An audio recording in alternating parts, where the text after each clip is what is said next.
देसी पॉडकास्ट में आपका स्वागत है। यहाँ पे मूवी के रिव्यू को शॉर्ट में एक्सप्लेन किया जाता है जो हमारे व्यूअर्स को बोर ना करे। दोस्तों शुरू करते हैं।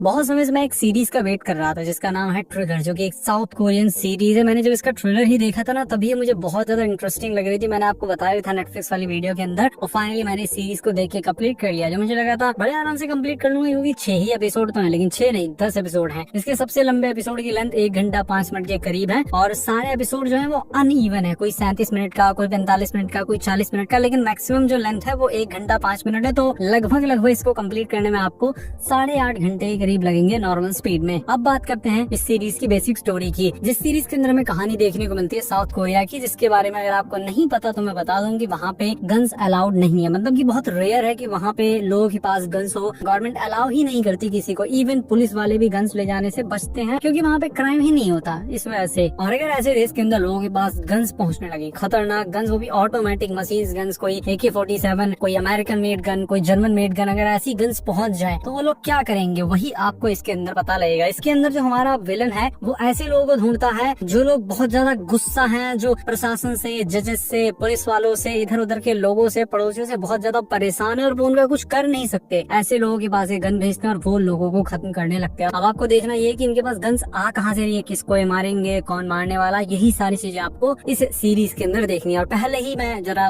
तारीफ कर दूं इस सीरीज की कि ऐसी सीरीज मैंने आज से पहले कहीं नहीं देखी जिस तरीके की चीजें इसके अंदर दिखाई गई है। मतलब आप कंफ्यूज हो जाएंगे कि आखिर मैं किसका पक्ष लूं, मैं विलन का पक्ष लूं या हीरो का, क्योंकि आपको विलन हर टाइम राइट लगेगा हीरो के कंपैरिजन में। इवन जब हमारा हीरो न्याय करने की कोशिश करेगा, जब रोकने की कोशिश करेगा, तो आपको गुस्सा आएगा। इसको अगर मैं इंडियन कॉन्टेक्स्ट में आपको समझाऊं, आप खुद सोचिए हमारे देश के अंदर कितने लोग परेशान हैं। क्या किसी को न्याय मिलता है? क्या पुलिस किसी की सुनती है? क्या हॉस्पिटल वाले किसी की सुनते हैं? हर जगह आपको भ्रष्टाचार मिलेगा, हर जगह लोग परेशान है। तो सोच के देखिए, अगर ऐसे लोगों के पास गन्स आ जाए, ऑटोमेटिक मशीन गन्स, जो अपने जीवन से बहुत परेशान है, तो कितने लोगों को मारेंगे। वैसी कुछ कहानी आपको इसके अंदर भी देखने को मिलेगी। और अगर ये सीरीज इंडिया में बनी होती इंडियन एक्टर्स के साथ में, तो मुझे लगता है ये सीरीज मल्टीपल लोगों को बहुत ज्यादा इंस्पायर कर सकती है, जिसकी वजह से बहुत कुछ हो सकता है। लेकिन खैर ऐसा कुछ होगा नहीं, क्योंकि यहाँ पे ज्यादातर लोगों के पास पहले से ही गन्स हैं। यूपी, बिहार और हरियाणा, इन 3 जगह तो मैं कंफर्म जानता हूँ, बहुत सारे लोगों के पास मल्टीपल गन्स हैं। घर घर में मेजोरिटी लोगों के पास गन्स हैं। मैंने अपनी आंखों से देख रखा है, और पुलिस वालों को भी अच्छी तरीके से पता है, और आप लोगों को भी अच्छे से पता होगा। मुझे एक इंसिडेंट याद आ रहा है इसी से। एक बार क्या हुआ था, 3-4 साल पहले की बात है,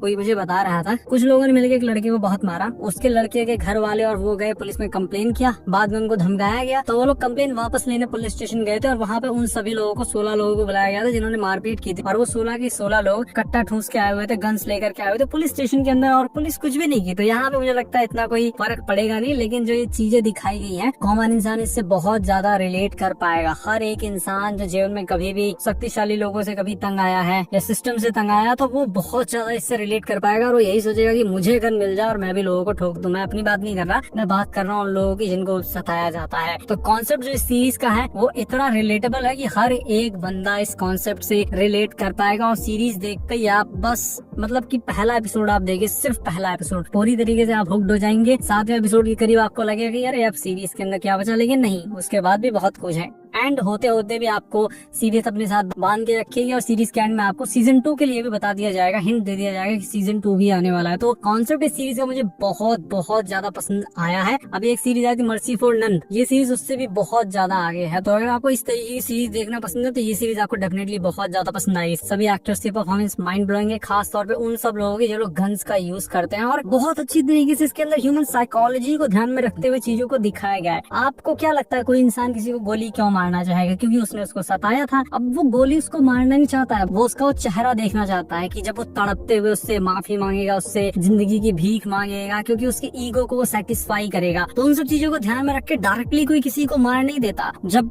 गन पॉइंट होती है तो जब वो गिड़गिड़ाते हैं, उस चीज को भी बहुत अच्छी तरीके से इसके अंदर दिखाया गया, जिसको देख के आप भी सेटिस्फाई फील करेंगे। अरे हम भले ही उन लोगों से हमारी कोई दुश्मनी ना हो, लेकिन फिर भी जो बंदा मार रहा है ना, उससे ज्यादा तो आप सेटिस्फाई फील करेंगे इस सीरीज को देखने के बाद। तो बहुत अच्छी तरीके से इसको लिखा गया है, डायरेक्ट किया गया है, जिसकी वजह से मुझे तो अगेन ये सीरीज काफी पसंद आई है। सभी के परफॉर्मेंस, प्रोडक्शन, बजट, हर चीज इस सीरीज का एक नंबर है। अगर आपको कॉन्सेप्ट सुन के लग रहा हो कि ये सीरीज तो मुझे देखनी चाहिए, तो डेफिनेटली आप देखिए। आप पहला एपिसोड खाली देख लीजिए, पूरी सीरीज आप कंप्लीट कर देंगे। हिंदी लैंग्वेज के साथ में मल्टीपल लैंग्वेज में ये सीरीज अवेलेबल है नेटफ्लिक्स पर। बाकी मैं इस सीरीज को रेट करूंगा 8 आउट ऑफ 10। बाकी अगर आपको वीडियो पसंद आया तो इस वीडियो को लाइक कीजिए, चैनल को सब्सक्राइब कीजिए।